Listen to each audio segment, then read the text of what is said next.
booties for black girl nerds.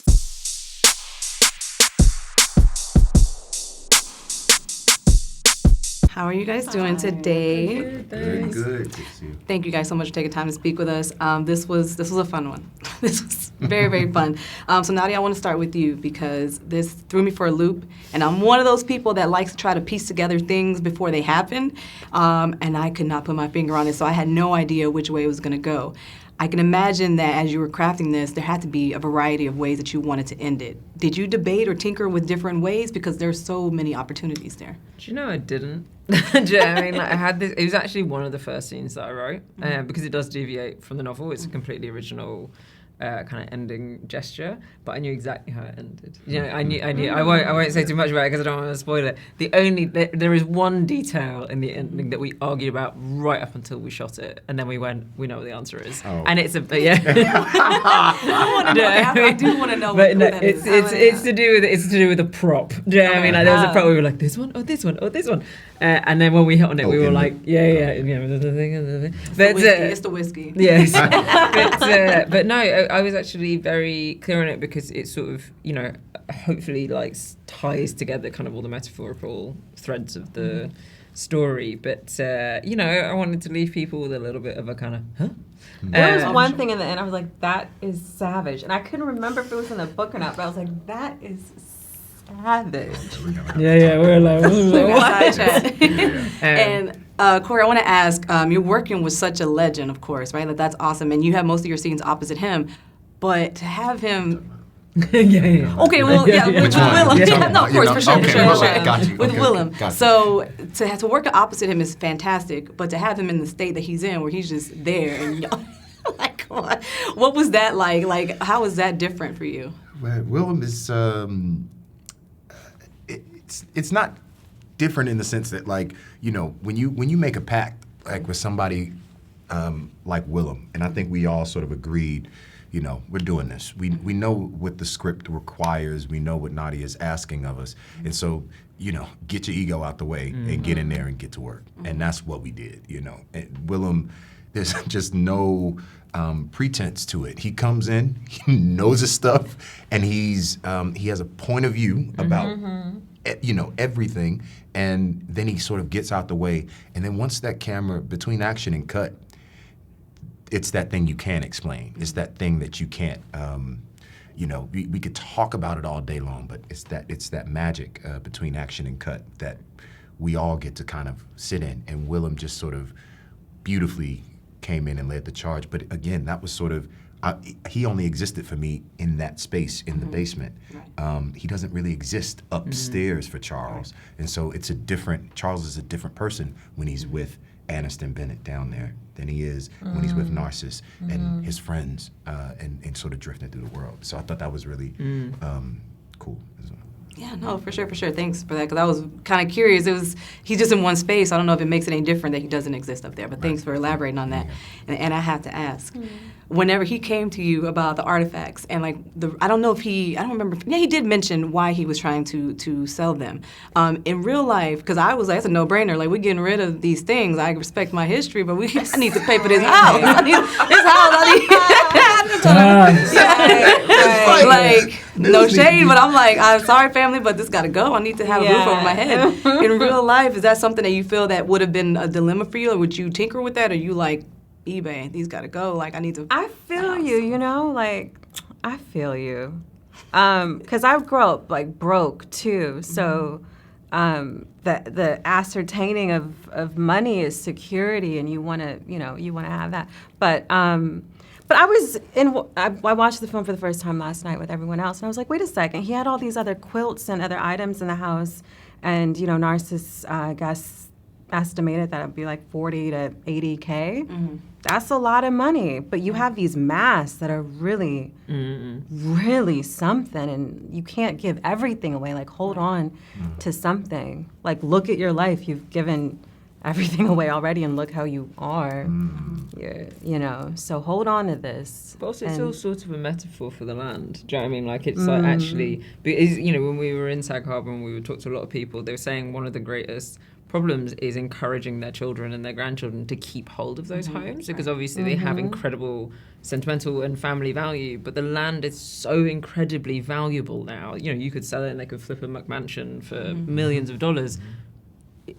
How much do you value your family history where that is like a life-changing amount of money? And I was like, that is a proper conflict. That's Like, right. that is That's really right. high stakes. And so you have these like amazing women running these families in Sag Harbor who are like, no, the most holding on. important thing is to hold on. But I understand how the kind of, you know, the water's crumbling the walls on that. Like, I was like, it's, you know, it's a scary world. The cost of living just seems to go up and up. Like, yeah, this is a you know, but I think that's what's so exciting about the film, where people might watch it and be like, brother, sell the house. Like, what the hell? Yeah. I mean, I Yeah. had conversations with people after the film, you know, just about that, about like our relationship to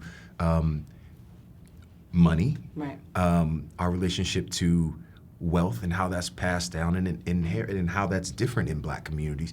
And you know, I would say like land is not just land; it's like it's inheritance, it's survival, it's all of those things, and that part of ourselves, it's like how you reckon with carrying or not carrying that history. Like how do you balance that in your relationship to that? Because sometimes it's like, I just need to survive, and also in order to survive, you have to continue to carry from all those people who survived all those years. You know what I mean? And so like that history, it's a complicated thing that these characters are wrestling with, among many other issues in this film. But. Well, you guys stepped into a great genre that's going on, especially this year with original films and ideas and thrillers and horrors and pulling from like source material and books and whatnot. So I do appreciate y'all's time. This was a fun one for me. I literally was trying to pick and choose what was going to happen, and it caught me off guard. So thank you guys so much for your time, and I appreciate talking with you guys. Thank you so much. Thank you. Good to see you. Yeah, great to see you guys. Hello again. How are Black you girl doing? nerd. Yes. That caught my eye. How are you doing today, sir? I'm doing good. Well, it's so great to talk to you. This is an honor, obviously. I mean, you're a legend. So I'm going to start with the legend topic. Uh-oh. You working with Corey. Yes. I always want to know, when there is a legend working with an up-and-coming actor who's doing fantastic in his career, what piece of advice do you or would you give to him that either has stuck with you through your career and kept you going this whole time, or something you wish someone would have told you? Oh, God. I really am kind of loath to give advice. I really am. Because everybody finds their own way. And everybody, look, we all existentially have the same problems. But, you know, how we approach things. I always feel like when I work with people, you always have to check them out, see how they work, and let them do what they do. And then I feel much more comfortable rather than bringing them to my way of working. I'd rather go to their way of working. I feel more comfortable with that. So, having said that, I don't tend to think about giving advice. And the legend thing, it's very sweet. It's not lost on me. I'll take compliments, but you got to forget that stuff too. Because the whole thing is, whenever you make anything, you have to forget what came before on some level. Otherwise, you keep on going to the same kind of impulses, and then you get kind of entrenched in a way of being that is inflexible, so you can't inhabit something that's out of your experience, which, you know, is what an actor has to do all the time. That's a fantastic answer. Thank you for that. And in this particular setting, I mean, you've done a bunch of films, but in this one, you're pretty much in one setting most of the film. Does that make it easier for it to come into work and like, all right, I'm here and that's it? Or is it harder because you're like, oh, I have to do more because I'm physically in one place? You know, it's different. Like I say, you got to tailor-make your approach to what's required. You know, you got to find your way and find out what your contribution is. Find out what your part in the whole pie is. You know, what you're responsible for and you got to bring. It can, you know, a limitation like physically, like being in one place, can also be a liberation, because then it channels all that energy that you might use deciding where to be in the room. That's taken away. So you take that energy and you put it someplace else. And in this case, it's the text.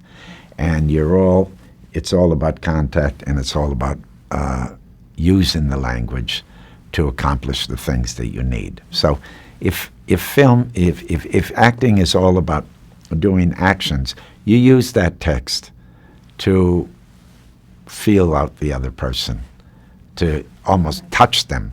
You can't touch them because I'm in a cage and I can't touch you, but to move them, and that's why it feels a little bit like a chess game and a little bit like a sparring to those sequences.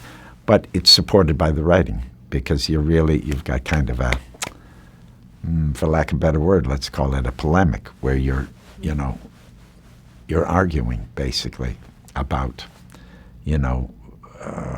what the world is and how it came that way, and what our responsibility is in it. And those are huge things. And it's hard to talk about because they're there in the film, but that's not, the story is the story and the situation is the situation. So those are things that are just in the fabric, but they're not pointed to. It's not a flat out, Right. stand and deliver. Got it. And this is my last question. It's probably more of a personal, random one. So in the film, there's a scene where you guys are cheersing with, I think it's cheersing with whiskey, right? Yeah. And I immediately after I saw that, I was like, man, I kind of want to try a glass of whiskey just the way it was, neat like that. Yeah. So have you ever filmed or done anything to where it's like after you wrapped filming, you're like, I want to go travel to this place. I filmed on location. Now I want to go actually travel and vacation there. Or, hey, we had this food on set. I want to go try that there. Because I left the film wanting to go get a glass of whiskey like that. Right. But that one of the beauties of working on location is, you leave your life behind and you take other things. And if I go places as a tourist, I'll fall into the tourist lane. I'm not a good traveler maybe in that sense, but I am a good traveler in work because when you go someplace, you're living with the people. So you're really, you're dealing with the boots on the ground. They're in their space. You're eating what they eat. You're doing what they do. You're experiencing it through them. So I hear you. Have a glass of whiskey. Why not? For sure. Thank you so much for your time. I very much appreciate it, and I will go have that But glass drink of whiskey. responsibility. Of course. Responsibly. Always, for sure. Okay, Thank all you so right. much. I Yeah, appreciate it. okay, yeah.